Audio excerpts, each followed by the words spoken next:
hari ini kita akan bersama-sama berbincang-bincang seperti apa yang tadi disampaikan oleh rekan Iwan, ya, gugatan harta bersama. Ya, kalau kita melihat kata-katanya ini sepotong-sepotong gitu ya, semuanya ini kayaknya adalah kata-kata yang menarik.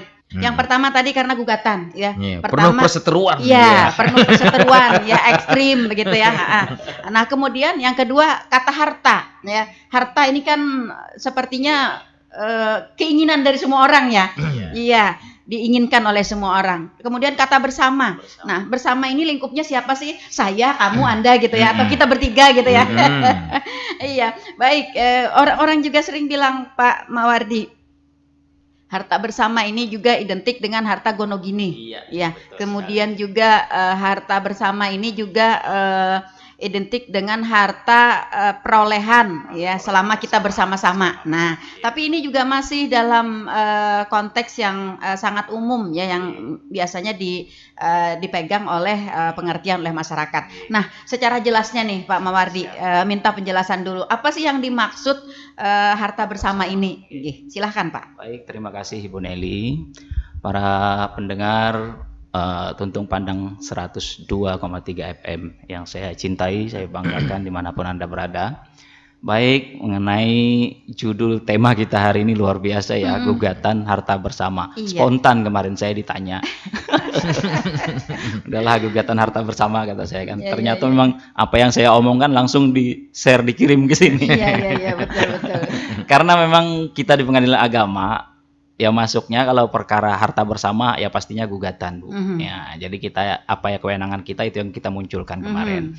Harta bersama itu kita tahu bahwa Undang-Undang Perkawinan 1 tahun 74 16 2019 mengatur pasal 35 sampai 37 tentang harta bersama ini. Harta bersama itu adalah harta yang diperoleh selama masa kita dalam perkawinan, selama dalam perkawinan, apapun itu, selama oleh siapapun kan oleh Pak, siapapun, ya? Baik itu suami atau istri gitu kan. Nah, dalam perkawinan itu kan ada lagi nanti begitu juga hutangnya ya, hutangnya berarti juga hutang bersama nanti siapapun yang berhutang, ya sebaliknya kayak gitu. Nah, akibat hukumnya kalau itu harta bersama, kalau terjadi misalnya ingin menjual atau memindah tangankan atau apa, harus persetujuan kedua belah pihak. Nah, begitu juga kalau terjadi perceraian maka harus dibagi dua. Nah, itu dulu konsep dasarnya begitu gitu.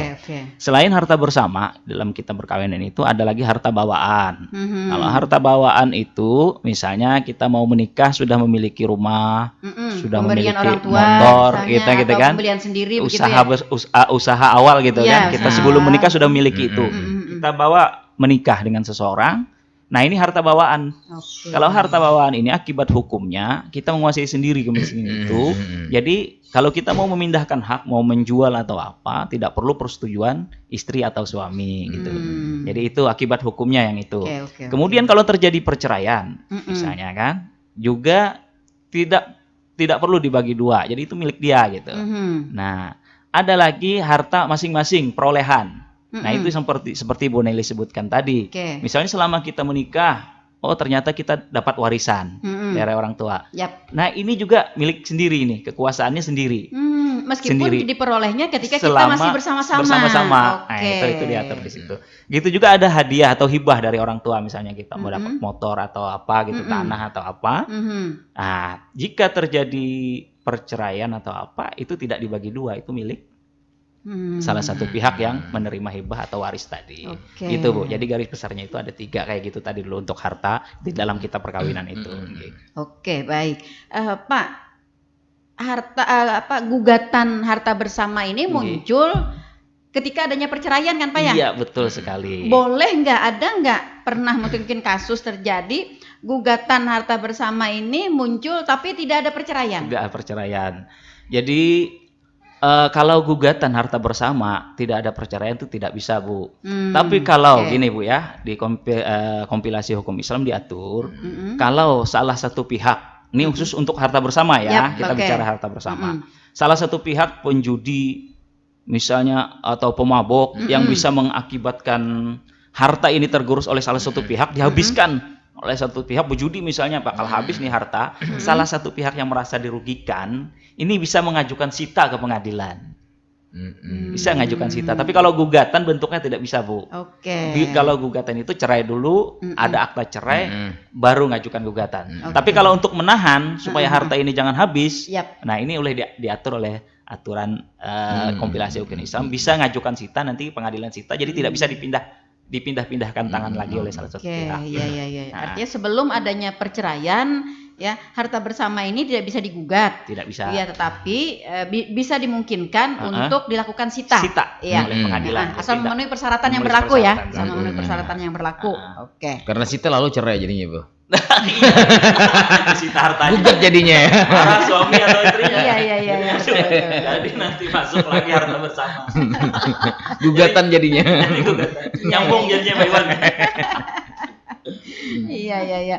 Oke, kalau misalnya Pak, selain daripada harta, misalnya yang diperoleh oleh kita selama kita bersama-sama di dalam perkawinan dari hasil misalnya jerih payah, ada yang mengatakan begini Pak, kepala keluarga artinya kan punya kewajiban mutlak ya untuk memberikan nafkah kepada keluarganya.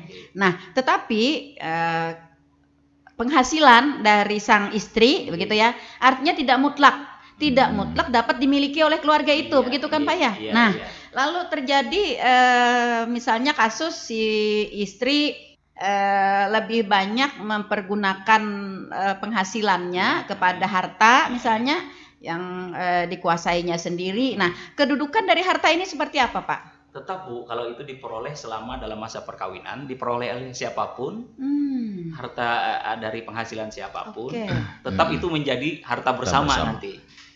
Tapi nanti begini Bu ya, tapi kalau memang terjadi perceraian, kan norma aturan dasarnya dulu dibagi dua Bu ya.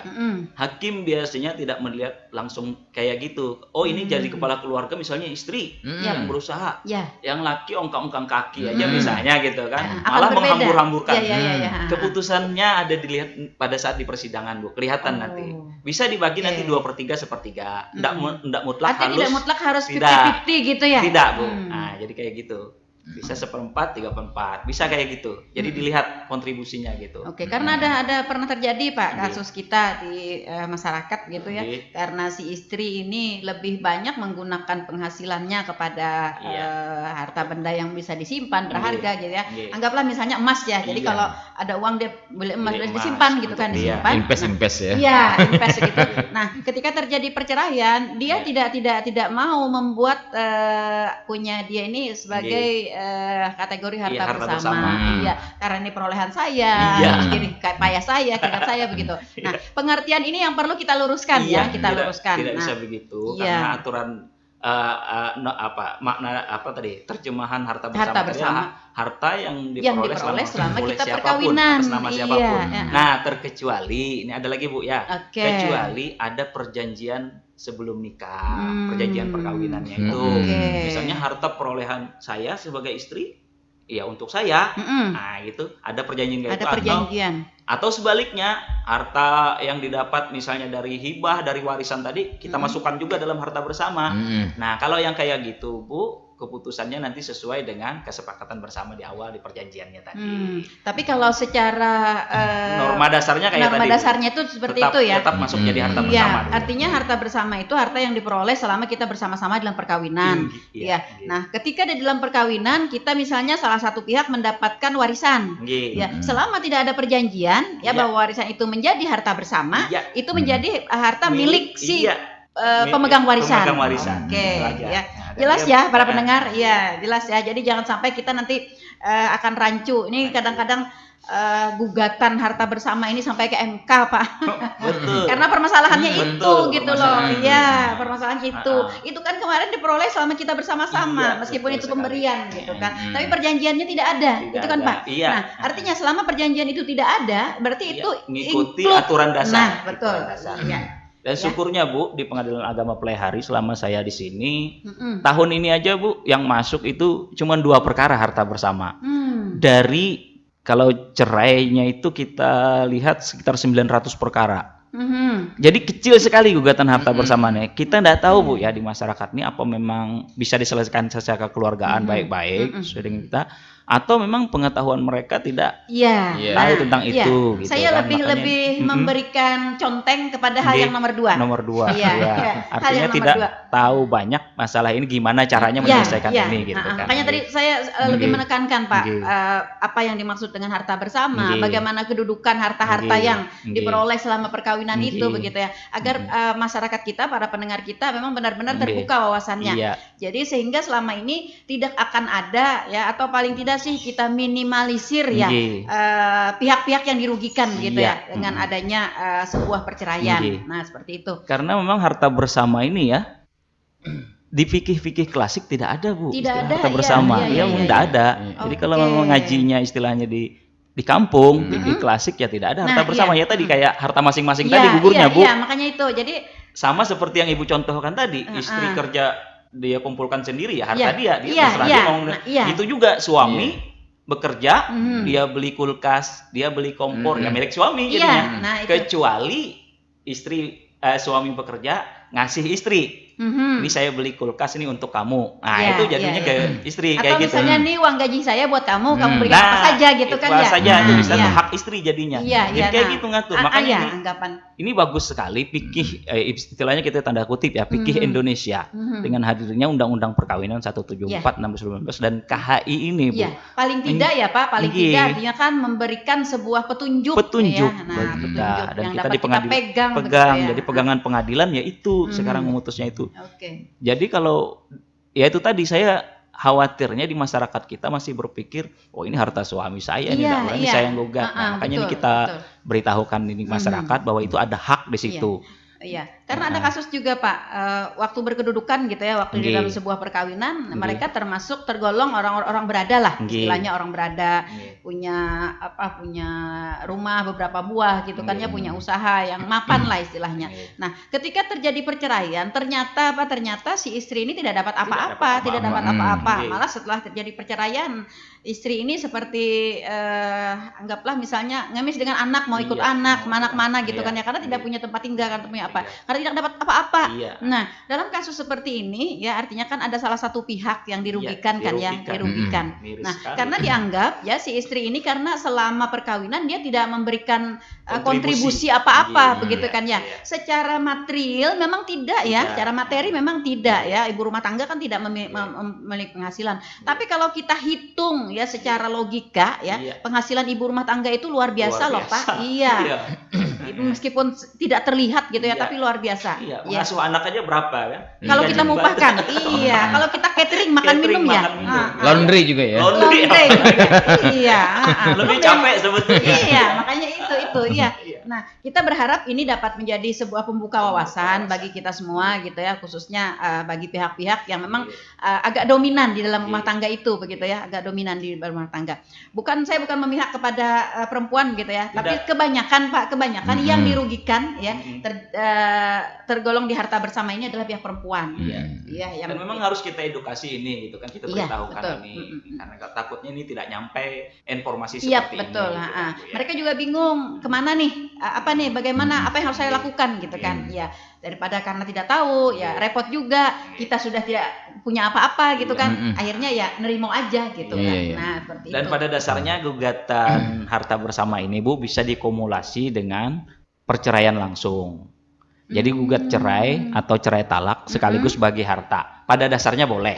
Boleh. Pada ya, dasarnya iya. boleh. Tapi nanti akan ditangani secara terpisah ya. Langsung, Bu, langsung per paket, Iya, iya, sepaket iya. gitu. Tapi biasanya, Bu, perkara kayak gini di pengadilan penanganannya itu agak lama, Bu. Karena apa? Jadi cerainya juga gantung jadinya nanti. Makanya biasanya kami sarankan itu dipisah aja. Cerai dulu, kalau selesai cerai baru gugat harta kalau jadi masalah gitu. Iya, Tapi pada dasarnya nih saya kasih tahu dulu itu sebetulnya boleh aja langsung sepaket. Takutnya harta bersamanya yang tidak sinkron, tidak terjadi kesepakatan, ini banding, ini kasasi, gantung juga. Cerainya juga nggak selesai nih. Nah, itu biasanya. Jadi disarankan begitu, jadi masyarakat nih oke lah kalau begitu kita selesaikan dulu cerainya. Baru selesai cerai, kan ada hukum harta bersama nanti. Oke. Baik, suara pendengar, selamat pagi.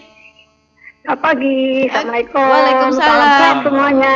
Iya, salam sehat, amin. Oke, silahkan Bu Arma. Ini kayak Kayak kurang lebih aja lah kalau bundanya dia pertanyaan ulun nih. Oke. Ini kan rumah tangga, Oke. rumah tangga tapi hidupnya lumayan lah itu.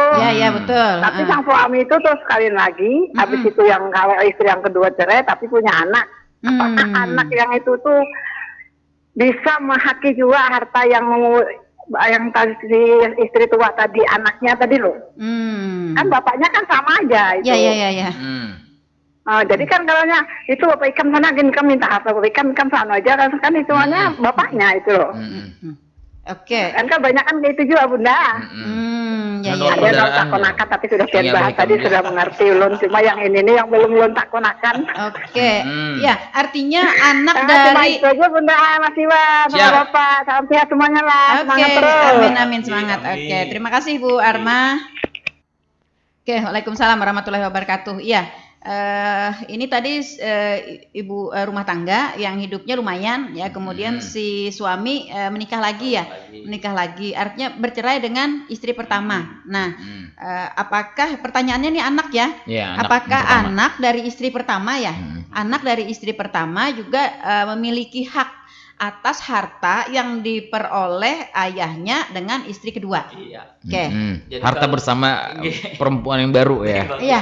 Pertanyaan bagus nih. Biar jelas nih. Betul, Ini kasus di lapangan banyak kayak gini kan. Banyak di lapangan, betul. Ya, terima kasih Bu Arma. Jadi ini Bu Arma ya. Kalau untuk harta bersama itu anak tidak dilibatkan, jadi ini hak ibu dan bapaknya aja. Tapi kewajiban menafkahi, kewajiban menafkahi ya tetap ada pada bapaknya. Kalau bapaknya tidak mampu ya ibunya juga menafkahi, itu kewajibannya tetap di situ gitu Bu. Jadi kalau untuk anak ikut menuntut harta bersama, enggak bisa. Kalau menuntut nafkah bisa. Kalau ayahnya misalnya mampu, ada berpenghasilan ini tidak dinafkahi, tuntut nafkah tuh bisa. Tapi kalau menuntut harta bersama lain, tidak punya legal standing kalau bahasanya, ibunya yang nuntut harta bersama gitu. Iya. Artinya belum tidak termasuk ya pihak-pihak yang berhak di dalam harta bersama. Ya, karena mereka berdua itu aja perserikatan. Iya. Saya tadi baru mau akan ke sana gitu. Iya. Dalam harta bersama ini siapa saja yang menjadi pihak-pihak yang berkepentingan ya. Nah, pihak kepentingan. Artinya sudah dijawab tadi oleh istri aja. Oleh Pak Situ Mawati. batasannya ya. Iya, hanya berdua ya. Hanya berdua yang hak yang mutlak adalah suami dan istri ya. Seperti itu ya Bu Arma. Untuk harta bersama ya tidak ada kewenangan atau tidak ada hak ya di dalam situ untuk anak. Ya, tetapi ya anak berhak atas nafkah ya, atas nafkah. Nah, ya akan berbeda ya Pak ya. Akan berbeda ya. Boleh aja minta duitin sana aja Bapak Hikam. Itu nafkah ya Pak ya. Terserah bapaknya aja kan mau mengambil harta bagiannya tadi kan kasihkan ke anak itu, tapi lewatnya jalurnya itu. Tapi kalau anak kasihkan harta bersama, itu lain. Karena permasalahan Ibu Arma tadi, yang ibunya ini juga lumayan juga punya ini juga, tapi nggak mau keluar ya.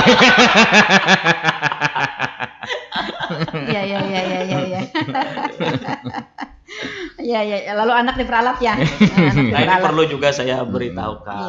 Kasus-kasus yang ada biasanya saya pernah alami itu Bu ya. Ada harta bersama yang diakui sebagai harta bersama, tapi ini belum milik sempurna gitu Bu. Kan banyak kita punya rumah tapi masih kredit, mobil masih kreditan. Nah gimana Pak? Ini caranya kalau masuk pengadilan, nah gitu kan. Nah kalau kasusnya hartanya masih ada di tangan pihak ketiga seperti itu atau milik pihak ketiga, kalau bahasa ekonomi syariah itu sebetulnya apa ya? Itu akadnya tuh akad mumtahiyah bitamlik itu. Akad sewa beli, ijarah mumtahiyah bitamlik. Nah, sewa beli kalau akadnya di ekonomi syariah. Jadi sebetulnya kita tuh menyewa masih kan, kalau kita nggak bayar diambil orang. Nah, jadi kasus itu kalau SEMA 3 2018 Mahkamah Agung mengatur belum bisa diajukan gugatan. Jadi ditolak perkara yang kayak gitu. Karena apa? Ini berakibat dampak konfliknya tambah rumit lagi. Terlibat ke pihak ketiga apa segala lagi itu. Jadi itu diselesaikan dulu lah. Kecuali itu ada beberapa kasus juga yang diterima dan diakomodir oleh pengadilan lain, Mahkamah Agung juga saya pernah lihat baca. Sedikit lagi misalnya 3 atau 4 kali angsuran lagi misalnya kan. Ini kan kalau tidak diselesaikan kasihan kan. Sementara ini sudah hampir selesai punya orang ini. Nah, tapi tetap ada ini siapa yang mau menyelesaikan ini. Perhitungannya nanti dari sini aja nih. Dari yang sisa 3 angsuran ini berarti ini sudah milik ini gitu. Jadi ini yang membayar nanti siapa. Harus clear semua itu. Ada yang bertanggung jawab terhadap itu. Itu bisa. Tapi kalau baru 3 bulan pertama pembayarannya atau baru separuh dan kreditnya misalnya angsurannya besar, mengkhawatirkan ini terjadi di kemudian hari tidak selesai gitu, mangkraknya dieksekusi juga nggak bisa apa segala. Jadi putusan itu tidak bisa diapa-apakan nanti sia-sia. Jadi yang kayak gitu, kasus perkara kayak gitu tidak bisa diterima saat ini gitu. Tapi DP-nya besar, Pak. Jadi apa DP-nya kemarin duitku. Tapi kalau ada yang kayak gitu tadi diselesaikan secara nanti kan dipanggil dulu di mediasi, biasanya selesainya di situ. Oke, kamu yang ngambil ya. Kamu bayar DP-nya tadi kan dibagi separuh berarti harta bersama kan. Nih, saya kasih kamu segini. Saya yang melanjutkan, saya tanggung jawab terhadap ini selesaikan. Bisa diselesaikan di mediasi yang kayak gitu. Tapi kalau lanjut sampai putusan dengan hakim nanti bakal tidak diterima. Oke. Iya. Jadi harus dikategorikan ini Pak, harus jelas dikategorikan nih Pak. Nah, oke, secara jelas nih Pak, harta yang dapat dikategorikan sebagai harta bersama yang mutlak.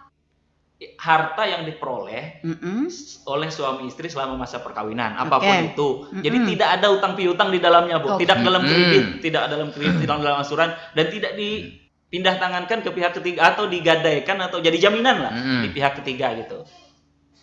Misalnya begini Pak, kita punya dalam perkawinan kita punya sebuah toko.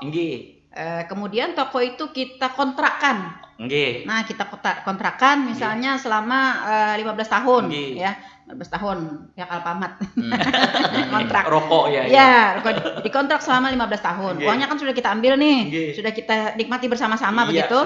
Nah, pada di pertengahan ya di tahun keempat dari sewa itu terjadilah perceraian. Nah, apakah ruko ini dapat dikategorikan sebagai harta bersama, Pak? Harta bersama, Bu, karena rukonya kan didapat selama masa perkawinan. Sudah selesai, sudah lunas nih. Iya. Tapi kan masih dalam hasilnya dalam kekuasaan orang lain, Pak, karena 15 tahun nih. Enggak, bukan begitu, Bu. Kalau itu kan milik kita sudah, Bu. Ya. Yang maksud kita tadi ini jadi jaminan ke bank. Jadi jaminan. Istilahnya pihak bank atau bisa mengeksekusi, Bu, kalau kita macet. Sebulan atau 2 bulan. Kalau orang menyewa tadi kan enggak bisa, Bu, ya, eksekusi enggak bisa dia karena itu paling yang kemakan tadi aja, yang kemakan, tapi kan dimakan bersama juga. Iya, sudah lah, pokoknya sudah kita nikmati bersama lah. Kalau sudah. yang itu ada masalah, Bu. Jadi itu masih masuk ya, masuk berarti yang masuk sebagai harta bersama mutlak yang dapat dibagi. Nah, kemudian tadi harta warisan dari salah satu pihak itu tidak dapat dimasukkan ya Pak ya, kecuali ada perjanjian. Kecuali ada perjanjian. Kemudian harta perolehan lain, Pak. Harta perolehan lain. Misalnya ada hadiah. Iya, sama Bu seperti warisan tadi. Misalnya kita dihadiahi oleh saudara, misalnya 1 motor, itu berarti perolehan atau dapat undian misalnya 1 buah mobil. Iya. Gitu. Jadi itu milik sendiri, Bu, penguasaannya sendiri dan kita bisa menginikannya sendiri gitu. Bukan kategori harta bersama. Oke, kecuali ada perjanjian, Pak ya. Iya, Oke. Ya, dapat dipahami ya para pendengar. Jadi yang termasuk kategori sebagai harta bersama yang mutlak adalah harta yang didapat selama perkawinan ya, yang tidak melibatkan atau tidak tergantung haknya kepada orang lain, Bu ya. Iya, oke. Iya. Termasuk harta perolehan lain, termasuk harta warisan ya selama ada perjanjian. Oke. Jangan menggugat yang lainnya nanti ya. Makanya biasanya kalau masih dalam kredit kayak gitu juga hutangnya dihitung jadi hutang bersama juga. Kayak gitu jadinya. Jadi nanti hutangnya hitung bersama, sisanya jadi berapa? Nah, itu aja yang dihitung sebagai harta bersama baru dibagi. Gitu. Jadi dilunaskan, hitung ini berapa lagi lunasnya gitu. Oke. Jadi solusi-solusi mencari penyelesaian gugatan harta bersama tadi salah satunya ya kayak gitu. Nah, kemudian apakah ada dasar hukumnya nih Pak? Apakah ada dasar hukumnya selama harta bersama itu belum ada putusan pengadilan yang sah gitu ya? Nah, harta bersama itu yang dipakai oleh salah satu pihak dianggap sebagai sebuah sewa. Misalnya, gini ya, ini rumah, ya rumah kita dari pertama gitu ya. Iya. Nah, tapi ketika terjadi perceraian, artinya rumah ini kan hak bersama nih. Rumah bersama. Ya rumah bersama. Kalaupun misalnya harus keluar bersama-sama kan ya, keluar bersama-sama. Tapi misalnya salah satu pihak yang masih berada di rumah itu lalu dikenakan sebagai sewa. Apakah ini ada dasar hukumnya, diperbolehkan atau memang ada aturannya atau bagaimana? Sementara ada sih sebetulnya Bu ya, kalau memang gugat harta bersama misalnya yang digugat rumah ya, duangsom namanya Bu. Duangsom itu paksaan, uang paksa supaya dia mau keluar sehari berapa gitu kan, dikenakan kalau dia tidak keluar misalnya sebulan, misalnya sehari 1 juta, berarti 30 juta dia bayar. Jadi itu uang paksa namanya Bu, duangsom bahasa hukumnya, uang paksa. Kalau dikabulkan oleh hakim, terbukti misalnya ini nggak mau keluar, jadi itu harus dipaksa keluar sebelum eksekusi berjalan. Tapi di ujungnya nanti eksekusi Bu. Eksekusi, ya eksekusi, ya. Jadi sebelum dia tidak mau keluar sukarela, keluar sendiri, jadi dihitung nanti berapa hari dia belum keluar itu, dibebankan kepada uang paksa tadi, duangsom. Nah, kalau ini, sifatnya memaksa. Kalau ini kasusnya Pak. Kamu kalau mau tinggal di rumah sini ya tidak mengapa, tapi kamu harus bayar sewa sesuai dengan pasaran di sini. Sesuai dengan pasaran di sini gitu kan ya. Ya sewanya misalnya 1.500.000 satu bulan. Jadi kamu harus bayar gitu ke saya. Nah, bingungnya kita uang sewa itu ketika dibayar nanti hak siapa? Nah, itu kan harta bersama Bu. Jadi dia bisa juga menempati di situ. Kayak gitu, kecuali rumahnya disekat di muka belakang atau separuh-separuh kayak gitu. Tapi kalau ini kan masih harta bersama mereka berdua. Iya, misalnya begini Pak, si istri kan pulang ke rumah orang tuanya. Nah, sedangkan si suami masih menempati di situ gitu kan. Kalau itu belum diputuskan enggak bisa, Bu. Tapi kalau sudah ada diputuskan bahwa ini harta bersama dan ini harus dibagi 2 misalnya. Ini tetap ada di sini. Kalau ini tidak keluar, maka ini ya kayak tadi Bu, dihukum membayar sekian per hari. Ya. Kalau tidak bisa juga sampai sekian hari, dieksekusi nanti. Permohonan eksekusi. Jadi, tapi kalau belum ada putusan pembagian harta bersamanya, tidak bisa dihukumkan kayak seperti yang Ibu contohkan tadi. Karena ini banyak juga terjadi Pak di masyarakat kita. Tidak bisa. Kalau kayak gitu banyak juga kasusnya terjadi gitu. Tidak bisa. Oke, kamu tinggal di rumah ini. Mestinya kan rumah itu kosong gitu kan ya. Nah, logikanya kalau misalnya kita sewakan ke lain kan berarti Pak, uangnya kan kita bagi 2 gitu kan ya. Tapi karena kamu tinggal di sini, kamu yang bayar ke saya. Iya, nah itu yang akhirnya besarikan bener lah. Iya,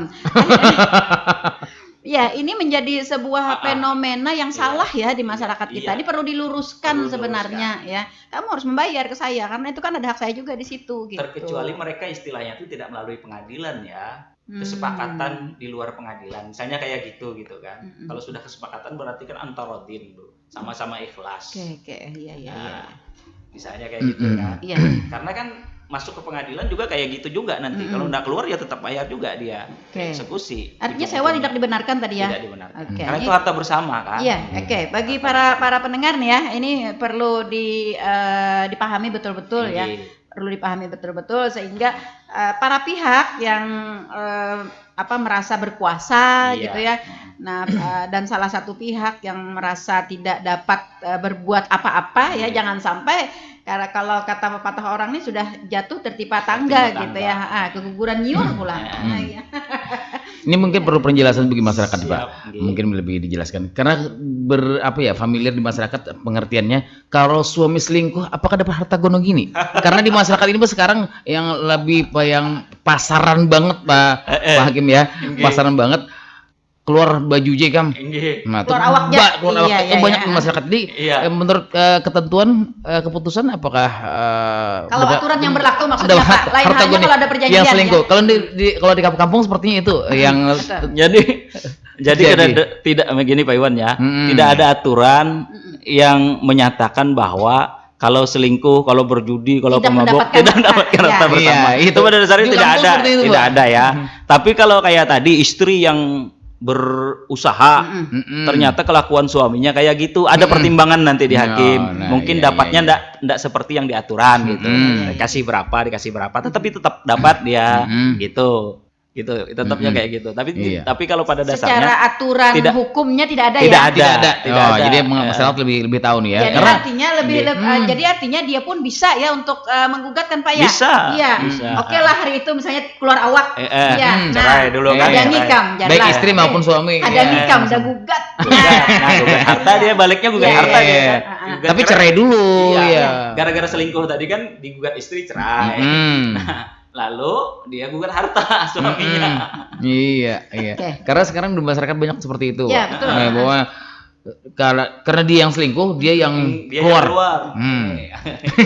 Apakah itu sebagai sebuah fenomena tradisi ya Pak, atau juga fenomena ada perjanjian. Nah, tapi perjanjian ini tidak tertulis. Tidak tertulis. Kalau kayak gitu kita artinya perjanjian tidak tertulis, tapi pun perjanjian tidak tertulis juga tidak bisa dibuktikan nanti di depan pengadilan ya. Kalau suaminya menggugat, nah itu yang jadi masalah, akan diakomodir yang tadi yang sesuai dengan aturan. Tapi kalau perjanjian tidak tertulis tadi berarti kan harus di luar nih yang melibatkan kita gitu.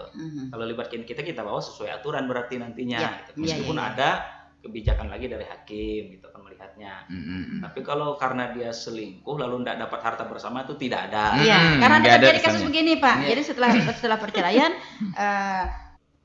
kamu tidak dapat harta apa-apa karena sesuai dengan perjanjian kita kemarin. Ya, siapa yang selingkuh itu yang keluar dari rumah. Kedakawa jarnya. Kedakawa artinya harus ada pembagian harta bersama. Perjanjian kita kada tertulis. Kalau misalnya aku ingkar, tidak ada saksi juga. Nah, itu maksudnya kayak gitu. Ya, itu dia. Makanya bermatrai boleh. Nah, awal kita ini sudah bermatrai ya.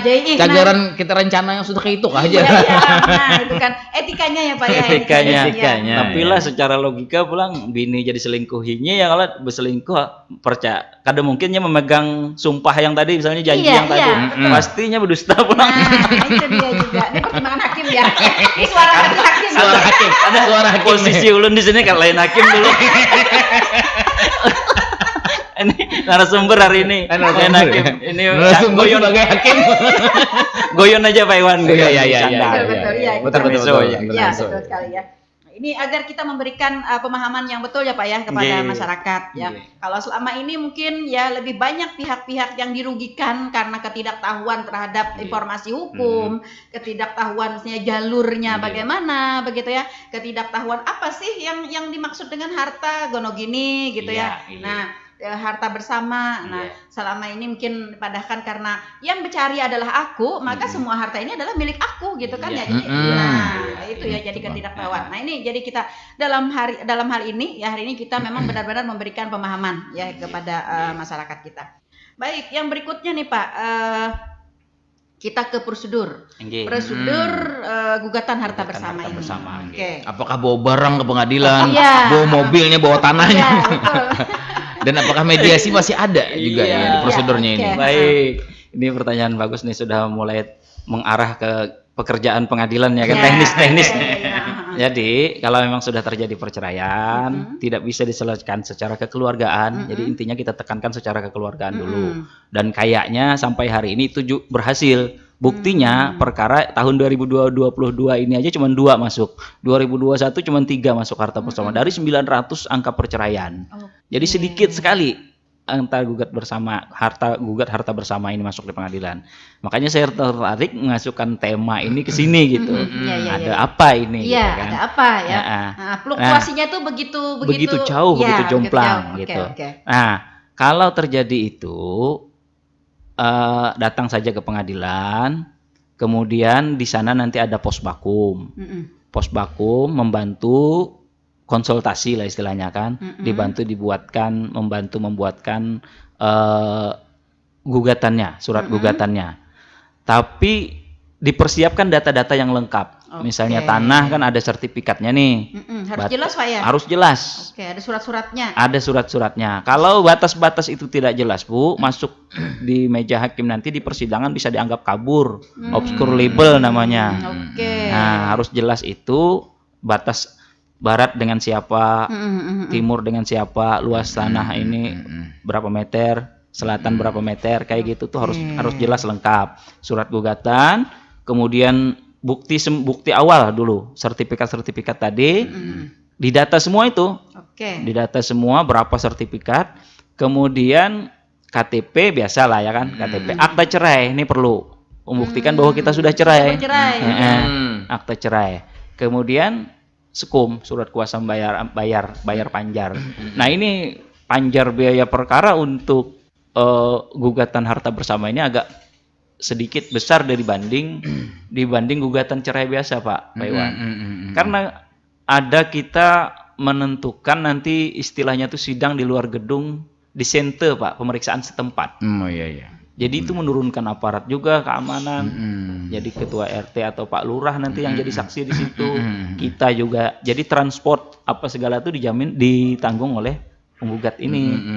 Jadi kita turun ke lapangan karena diwajibkan kalau perkara kebendaan kita tuh wajib di sente itu tadi. Jadi kita ukur karena pernah kejadian saya waktu di Pengadilan Agama Ketapang di Kalimantan Barat sana.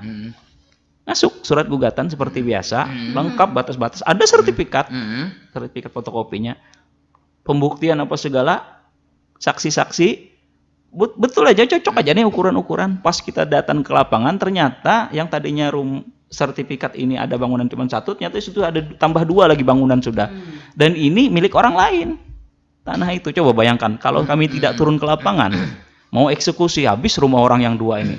Padahal, ampun maaf, waktu itu ya etnis lain lah istilahnya di situ gitu, bisa ngamuk. Iya. Nah, untungnya pas kami ke lapangan, Kalimantan Barat, ya Allah, ada rumah orang di sini, rupanya mungkin sertifikat itu belum dipecah, Bu. Tanah ini sudah dijual, belum dipecah. Jadi sertifikat awal. Nah, jadi di persidangan ya kita cocokkan, kita sesuaikan dengan itu gitu kan, dengan hasil disente itu. Jadi memperjelas. Jadi dengan adanya itu, makanya tadi biaya untuk gugatan harta bersama ini agak sedikit ada memerlukan biaya agak lebih lah kayak gitu.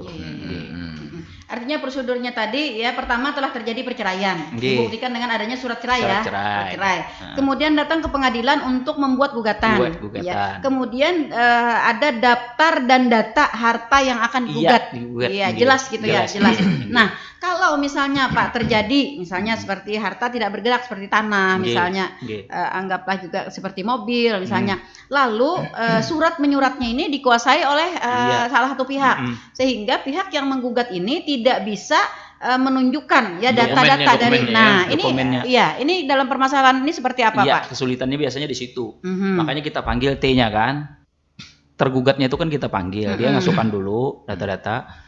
Nah, kalau dia mengakui, nih ya, benar Pak, itu harta saya, sertifikatnya ada di saya, udah selesai, tidak ada masalah, sudah itu. Tapi kalau tidak ada juga, dia ke pertanahan biasanya, Bu, mencari apa kutipan ya, duplikat atau apalah.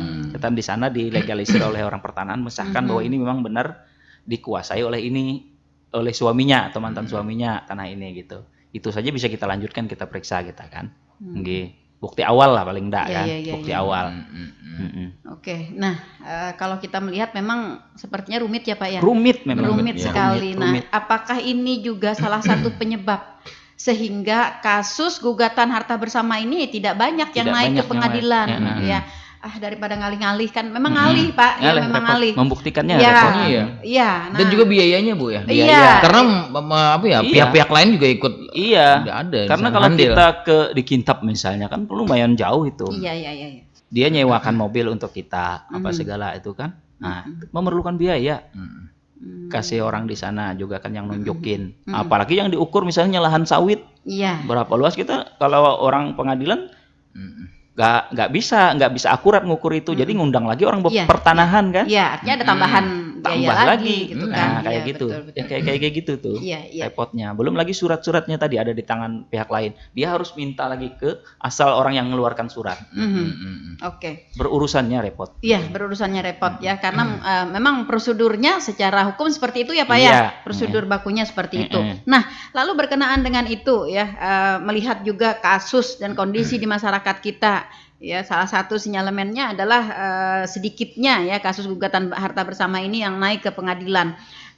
Lalu apakah pengadilan mempunyai sebuah inovasi mungkin atau kebijakan mungkin Pak untuk membantu atau mendampingi, mempermudah dan meringankan meringankan pada pihak yang menggugat ini dalam kondisi-kondisi yang mungkin tidak bisa diatasi oleh yang bersangkutan. Jadi untuk pengadilan, sebetulnya pengadilan ini bersifat pasif, Bu ya. Pasif Oke. itu dalam artian kita tidak mau cari perkara udah kayak gitu, Bu ya. Oke. Kita tidak sampai ke sana. Selama sampai saat ini tidak ada permasalahan masalah harta bersama ini, artinya kami menganggap ini tidak ada masalah. Oke. Bisa diselesaikan secara kekeluargaan, Ya, secara keluargaan Oke. di kampung. Positive Itu aja, thinking. positive thinking Ya, aja. oke. nggih. Kalau misalnya ini banyak keluhan datang ke kami, gimana ini sementara ini ada di ini alat buktinya di sini di suami saya tahan-tahannya. Nah, sejauh ini belum ada yang kayak gitu. Atau mereka sampai saat ini Bu yang masuk 2, 3 itu pun melalui pengacara. Jadi melalui kuasa hukum, Ya. advokat. Nah, itu yang berurusan, Bu. Dia yang ke pertanahan, Oke. dia yang ini. Biasanya dia kayak gitu, Bu. Rata-rata masuk gugatan harta bersama ini tidak mandiri, pasti melalui kuasa advokat. Dia yang lincah yang biasa berurusan gitu. Iya. Artinya ya dalam pemikiran kita begitu ya, artinya si penggugat ya artinya mempunyai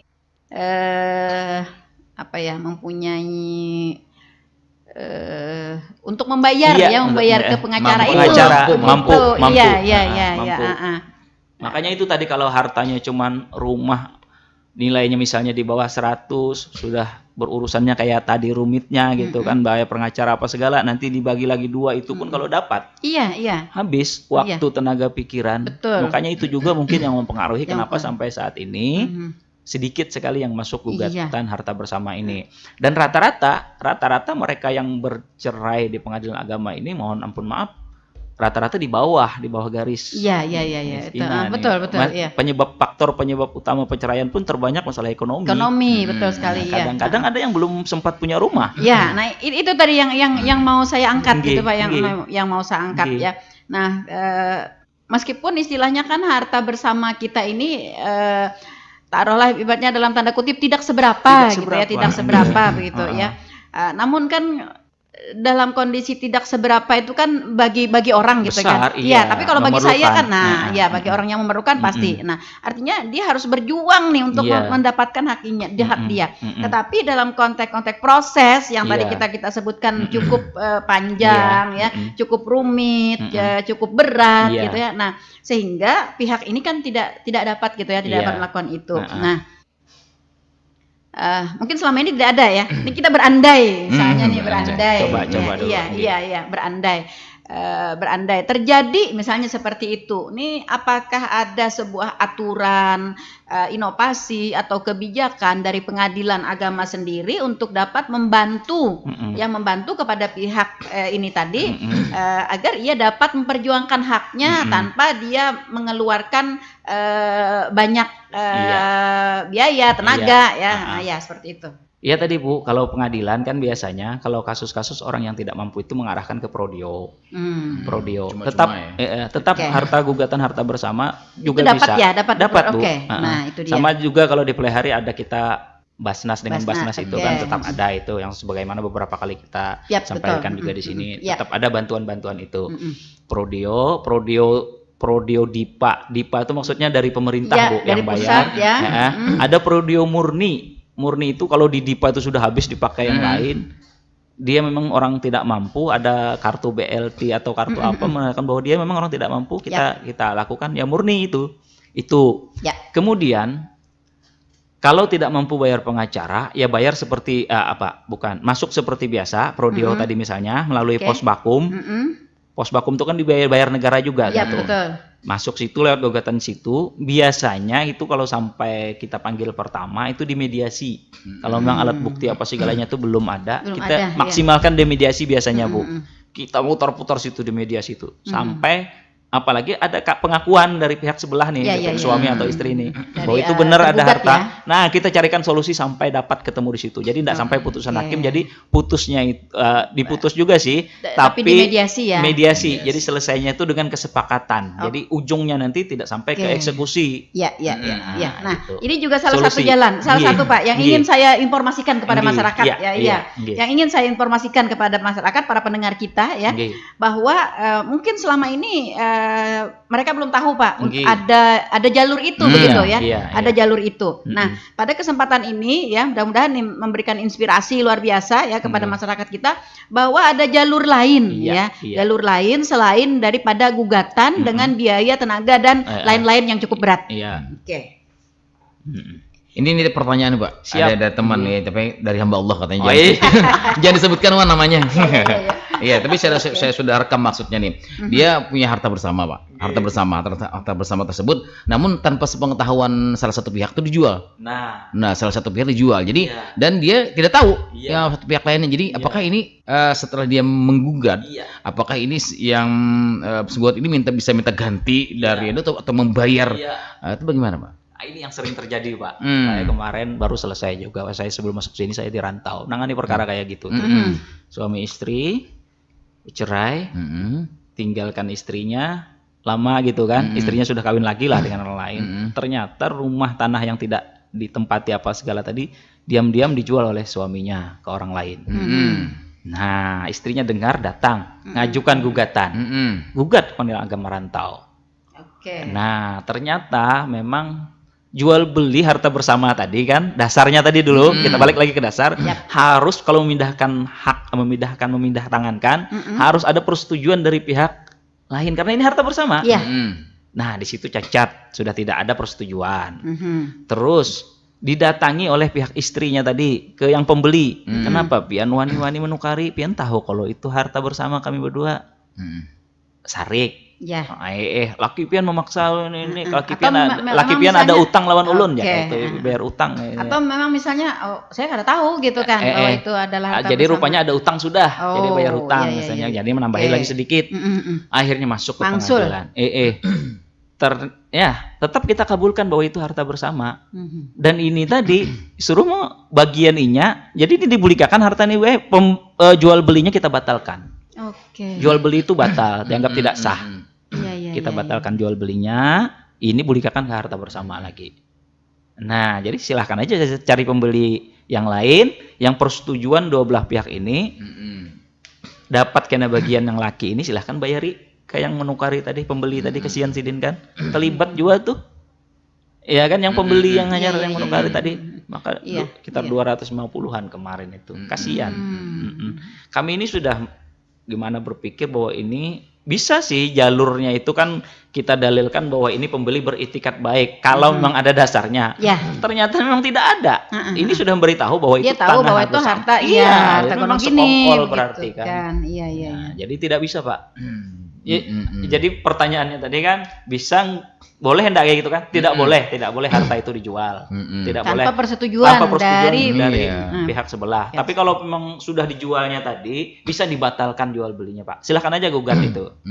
Silahkan gugat. Tapi kalau setuju aja harganya segitu, ambil aja bagiannya ya. bagian pian separuh dari itu, gitu aja selesai daripada gugat menggugat lagi kan. Kecuali kalau kasus di rantau kemarin dia menaksir lebih dari itu. Ya. Kalau di situ Ya, betul. lebih 400 itu udah 500 Ya, aja. ya. Yang menjual seitu. Strategis Ya, tempatnya itu ya. itu yang jadi masalah itu. Jadi ulun ini sudah memberikan solusi. Karena kau apa? Jauh harganya tuh jauh. Nah, kayak itu kisahnya. Jadi gugatan kemarin tuh tetap kita batalkan jual belinya, itu berikan harta bersama. Artinya uang yang sudah dibayarkannya kepada pihak Tanggung jawab dia. Iya. Tanggung jawab dia. Iya. Jadi dia berurusan berdua. Dia berurusan berdua. Iya. Oke, iya. Kadang pembelinya ini kan nggak tahu juga Bu ya, karena merasa ya ownernya juga yang menjual. Iya. Ini harta ulun membeli Ada tapi boleh. jadi ya mungkin karena itu Iya, jadi kuat dia buat belinya. Kalau itu kan memang bisa dimasukkan dalam itikat baik ya Pak, Itikat karena memang baik. pertama dia tidak tahu gitu kan ya, tidak kalau tahu. memang kayak gitu. Tetapi kalau nanti diketahui ya bahwa sebenarnya dia tahu ya, kemudian sudah ada perjanjian Iya. terdahulu Iya. gitu kan dengan pihak penjual itu. Nah, itu lalu dikategorikan itikat tidak baik. Nah, itu yang Itu. dapat dibatalkan. Pak, ketika jual beli itu dibatalkan, Pak, harta bersama itu jual belinya dibatalkan sebagai pegangan atau sebagai jaminan, Pak ya, oleh pihak sebelah ya, bahwa itu nanti sudah kembali menjadi harta gonogini itu apa, Pak? Nah, ini putusan itu tadi aja Bu, jadi pegangan. Tapi yang kasus kemarin itu sertifikat masih di tangan itu, masih di tangan pembeli. Iya, masih berjalan itu Bu, banding. Ini masih kasasi lagi nih. Jadi kita belum tahu ujungnya nanti. Jadi kalau pegangannya ya putusan aja, Bu. Kemana aja membawa ini masih putusan pengadilan agama ini harta bersama. Putusan pengadilan itu apakah diberikan kepada kedua belah pihak? Iya, diberikan semua para pihak tuh dapat putusan itu. Jadi kita beritahuan juga kepada masyarakat yang pengen membeli rumah. Harus diteliti betul-betul ya, Pak ya. Iya, yang dalam ibarat itu milik harta bersama. Misalnya ada punya orang punya istri, orang punya suami, jangan sekonyong-konyong membeli dengan harga yang murah, apalagi murah ya. Harus ada persetujuan kedua belah pihak karena bisa harus jelas betul harus ya. jelas betul. Apalagi orang sudah pecah rumah tangganya kan bercerai. Jangan kecuali memang sudah ada hitam putihnya ini sudah dibagi. Istilahnya putusan pengadilan ini sudah dibagi atau kesepakatan mereka di mediasi. Artinya sudah ada kejelasan bahwa harta yang akan dijual ini gitu kan memang milik mutlak oleh si pihak yang mau menjual. Biasanya kalau harta-harta bermasalah begitu pasti harganya sudah miring. Betul. Dan balik nama pun sertifikat pasti tidak bisa kan notaris. Iya kan? Dan notaris kan ini atas nama si A si B kan kedua. Balik nama kan harus berdua.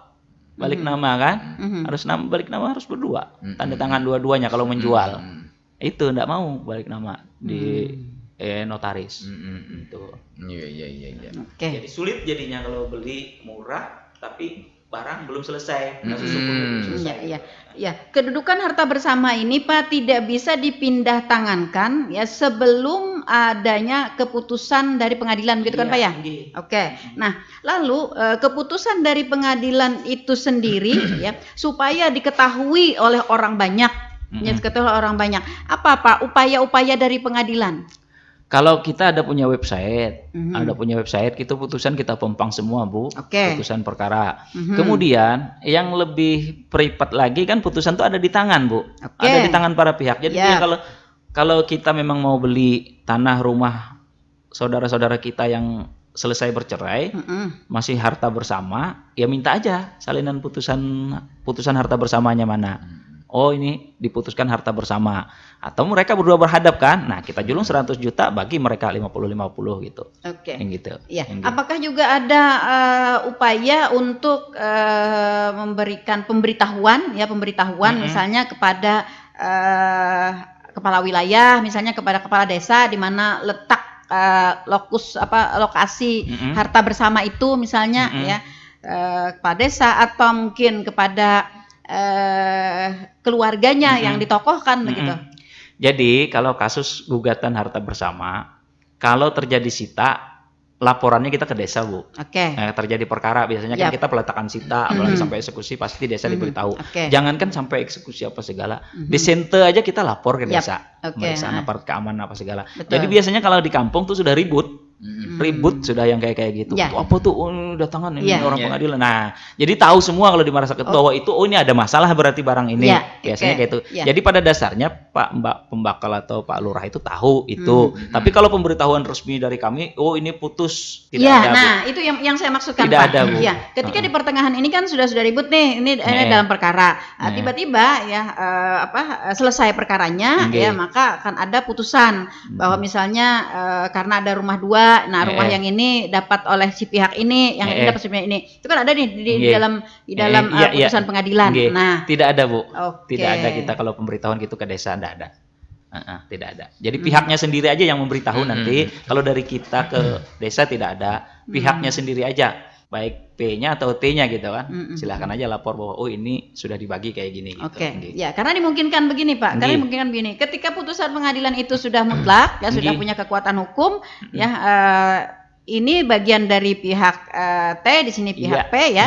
Nah, tetapi karena juga tidak diketahui oleh orang banyak begitu ya. Nah, pihak P bisa menjual harta yang tadi bagian dari pihak T. Nah, apalagi misalnya surat menyuratnya atau dokumennya ada di tangan dia begitu. Jadi kalau sudah ada putusan kayak gitu, mereka berdua itu berarti kan memecah sertifikat nanti kan. sertifikatnya 1 misalnya, ini tanah dibagi 2 misalnya gitu kan. Nah, jadi dengan dasar putusan pengadilan tadi bawa ke notaris, PAT, silahkan di situ pecah dengan dasar ini, mereka sudah bagi 2. Jadi tinggal dapat 2 nanti, ini atas nama ini sama ini kayak gitu. Iya. Karena ada juga Pak kasus kita di masyarakat kita yang bisa terjadi seperti itu. Iya betul gitu kan, Bu, banyak. Ya. Jadi tiba-tiba ya sekonyong-konyong dia menjual. Nah, dia bilang kepada perangkat, misalnya ini udah selesai dan ini sudah jadi bagian saya. Iya, lisan nih ya. Iya, tidak ada bukti tulisnya apa, ternyata dasarnya ini apa. punya orang sebelah sana gitu kan. Nah, seperti itu. Tapi karena dokumennya ya, karena peraturannya harta tidak bergerak itu kan ketika dokumen itu berada pada orang itu, maka sementara orang itu menjadi pemiliknya. Sementara seperti itu. Nah, jadi ini juga perlu dipahami oleh masyarakat kita ya. Jadi agar ketika melakukan transaksi ya, jual beli, sewa menyewa atau apapun ya yang menghasilkan komersial begitu ya, harus berhati-hati. Ya, apalagi kalau kita sudah tahu bahwa ada bau-baunya masalah gitu ya. Jangan serta-merta, apalagi harganya miring, wah cepat kilat gitu ya. Tapi kalau kasus tanah misalnya posisinya sedang dalam sitaan pengadilan Bu, itu kan tadi ada pemberitahuan di desa.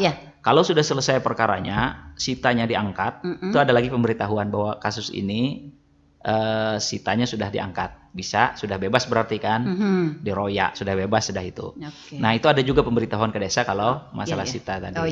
Kalau nggak bisa Bu, nggak bisa dipindah tangan kan, tuh ditahan terus sama desa karena sita kasusnya. Karena sita.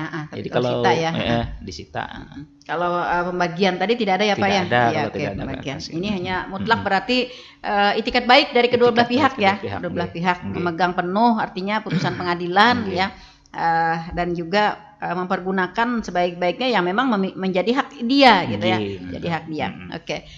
Iya. Boleh gabung Pak sidang gugatan cerai langsung sidang Gonogini? Iya, tadi pada dasarnya boleh. Tapi biasanya lambat selesainya Pak. Karena harta ini yang lambat. Dan padahal mau cepat Pak, iya, seperti itu Pak. Iya. Dan juga kadang begini Pak. Kadang kalau cerainya ditolak, nggak ada lagi pembagian harta bersama. Kan gitu tuh. Ya. Pada dasarnya boleh aja. Ya, pada dasarnya dimungkinkan Pak ya. Di dalam aturan dimungkinkan. Ya. Tapi rata-rata kami menyarankan karena banyak sudah mengalami kayak gitu, terkendala jadinya, terhambat. Terhambat, nggak selesai-selesai. Ya, sebaiknya pengen cerai cepat dulu lambat gitu. ya. Iya. Nah, timbul nggak cerai-cerai, kumpul enggak orangnya kan. Iya. Timbul hartanya nanti kemana gitu kan, nggak jelas. Nah, itu sementara orangnya udah pisah rumah. Banyak kan gitu. Bahkan ada yang juga yang memperlambat itu begini katanya, sebelum ada kepastian ya pembagian harta bersama, saya tidak mau cerai. Bisa juga duluan itunya kan. Duluan Hartanya dulu dirumuskan. Sudah selesai itu, cerainya dipermudah. Iya. Permudah mereka berdua gitu kan. Kalau pengadilan sih enggak ada sifat. Nah, sudah nih selesai nih, kita cerai udah. Maleh. Keluar pelihari. Ya, nah lalu Pak, dalam sengketa gugatan harta bersama ini Pak, yang biasanya menjadi kewenangan pengadilan agama dan yang menjadi kewenangan pengadilan negeri, di mana Pak? Oke, kalau orang-orang beragama Islam, pengadilan agama Bu. Itu aja anunya nih. Kalau non Muslim, apapun agamanya non Muslim ya, ke pengadilan negeri. Ke pengadilan negeri ya, artinya pembedaannya di situ aja. Di situ aja pembedaannya ya. Jadi bagi yang agama. Nah, adakah misalnya pernah orang-orang yang beragama Muslim misalnya karena sesuatu dan lain hal tadi misalnya penjualan yang tidak persetujuan atau pengalihan hak atau penyerobotan mengambil paksa gitu ya. Nah, yang dapat menjadi dasar bahwa itu sebagai sebuah tindak kriminal. Nah, sehingga bisa dialihkan ke pengadilan negeri. Bisa Bu, kalau ada indikasi penyerobotan atau apa gitu kan. Meskipun pada dasar. Tapi kalau pada dasarnya ini harta bersama dulu Bu, kalau dia beragama Islam ya ke PA dulu, selesaikan di PA gitu. Tapi kalau ada unsur penipuan, penyerobotan atau apa itu, itu nanti yang akan mempertimbangkan apakah pengadilan agama atau si penggugat. Maksud saya ketika dia akan menggugat ini, misalnya terjadinya sebuah penyerobotan misalnya ya Pak ya. Nah, apakah dia akan menggugat ini ke pengadilan agama dulu atau dia langsung ke? Sebentar, ini harta bersama, kemudian digugat diserobot orang luar gitu Bu ya? Iya. Bukan diserobot oleh sebelah pihak. Suami istri? Iya. Kalau suami istri tetap ke pengadilan agama tetap Bu. Ke pengadilan agama. Okay. Tapi kalau ini harta bersama mereka, kemudian tetangga nih ngambil semeter atau 2 meter. Nah, ini ke pengadilan negeri, Bu. Itu orang di luar ya, di luar dari ranahnya. Penyerobotannya. Tapi kalau mereka berdua yang menyerobot tanah mereka berdua ini harta bersama gitu kan. Lain mereka sudah dibagi, sudah selesai. Sudah selesai nih pembagian apa segala, kamu sebelah kanan, yang suami di sebelah kiri misalnya. Ternyata istri ngambil di sini. Bisa itu penyerobotan kan, tapi selesai sudah kasus. Selesai. Harta bersama itu sudah selesai. Oke. Kalau kasusnya ini seperti ini Pak, ada 2 kapling tanah ya Pak, 2 kapling tanah berdekatan gitu ya, berdekatan. Nah, yang satu kapling ini sebenarnya milik orang tua si perempuan, tetapi dibahkan kepada perempuan. Nah, yang satu kapling ini adalah harta bersama dari suami dan istri. Nah, ketika dalam masa proses pembagian tagonog ini lalu kalau bahasa Banjarnya tuh Pak dikakat. Dikakat. Supaya nanti pembagian yang ini kada banyak Bahalus, gitu loh. bahalus. Iya. Nah, itu yang saya maksud. Jadi apakah ini dapat dikategorikan? Nah, ini kan pihak ketiga tadi atau istri sendiri ini? Istri sendiri Pak, yang milik harta warisannya orang tua itu. Berarti kita kategorikan ini aja nanti Bu, yang ini masuk ke pengadilan agama Bu. Yang harta bersamanya ini ukurannya kok segini, asalnya segini gitu kan. Gitu. Yang itu. Tapi kalau ke pengadilan negeri ini merasa dirugikan haknya, yang suami ini sudah selesai misalnya dibagi nih, tapi mengecil gitu kan. Tapi mengecil perampasan hak. Nah, berarti ke pengadilan negeri nanti. Oke. Rumit sekali. Rumit. Iya. Alhamdulillah ada hartanya yang dibagi. Iya. Yang rumit itu hartanya itu misalnya taruhlah tanah misalnya Pak ya, tanah itu tidak terlalu besar tetapi ia berada di titik yang mahal, itu. Jadi 1 meter pun 1 meter pun udah jadi persoalan begitu kan. Nah, seperti itu ya.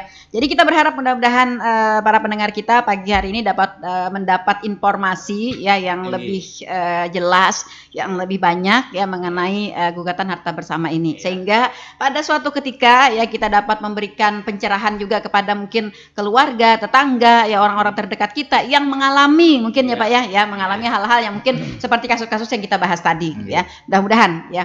Nah, andai pun para pendengar ya, Bapak Ibu, saudara-saudara yang belum paham betul ya terhadap ini ya, untuk memperjuangkan hak Bapak Ibu, saudara-saudara gitu yang merasa dirugikan ya, Anda dapat datang langsung ke pengadilan agama untuk melakukan konsultasi ya, jadi seperti itu. Pengadilan agama kan selalu membuka diri ya Pak untuk menerima Bapak Ibu sekalian ya untuk berkonsultasi ya. Oke, baik. Karena waktu kebersamaan kita, maka kalau berbicara soal gugatan harta dan bersama-sama ini akan lebih panjang ya. Bisa milih tema Bu ya. Iya, makanya itu bisa milih tema. Makanya saya udah lihat tadi ini akan seru banget nih. Akan banyak permasalahannya. Belum lagi nanti akan kita bahas mungkin permasalahan-permasalahan yang lebih rumit ya, yang lebih rinci. Namun sayang sekali saudara pendengar, waktu kebersamaan kita sudah berada di penghujung dan itu tandanya kita harus mengakhiri bincang-bincang kita di pagi hari ini. Sebelum kita mengakhiri, saya ingin statement closing dulu dari Pak Mawardi. Silahkan Pak. Baik, terima kasih Bu Nali, terima kasih Pak Iwan mengundang saya hadir di sini. Tema kita hari ini memang hangat ya. Jadi bagi kawan-kawan atau saudara-saudara kita yang kurang beruntung rumah tangganya pecah meskipun tujuan perkawinan bentuk keluarga sakinah, mawaddah, warahmah, tapi perceraian tetap dibolehkan meskipun dibenci oleh Allah. Nah, ujungnya biasanya itu ya ada buntut dari perceraian itu berbagi harta bersama dan juga masalah anak. Masalah anak. Nah, untuk masalah harta bersama, kalau memang tidak bisa diselesaikan secara kekeluargaan, monggo pengadilan agama seperti ini sampaikan Bu Neli, terbuka lebar pintunya untuk konsultasi. Kita juga ada pos bakum di sana, ada juga informasi, nomor pengaduan juga ada, silahkan konsultasi di sana. Saya berharap jangan sampai berurusan dengan orang yang tidak jelas, yang tidak bisa tanggung jawabkan. Silahkan aja langsung, jangan menggunakan pihak ketiga. Silahkan langsung, insya Allah dibantu oleh Pengadilan Agama Pleikhari. Demikian Bu, terima kasih. Oke, iya. Satu lagi juga yang ingin saya tambahkan ya, jikalau Bapak Ibu ya para pendengar mungkin merasa tidak ada berkemampuan ya masalah biaya ya, ada jalur yang juga dapat diberikan ya oleh pengadilan. Tadi ada Prodio, ada Basnas dan lain sebagainya ya. Intinya sebenarnya datang ke pengadilannya Pak ya untuk berkonsultasi. Baik para pendengar, sampai di sini jumpa kita di Inspirasi Pagi edisi hari ini Selasa 31 Januari 2023.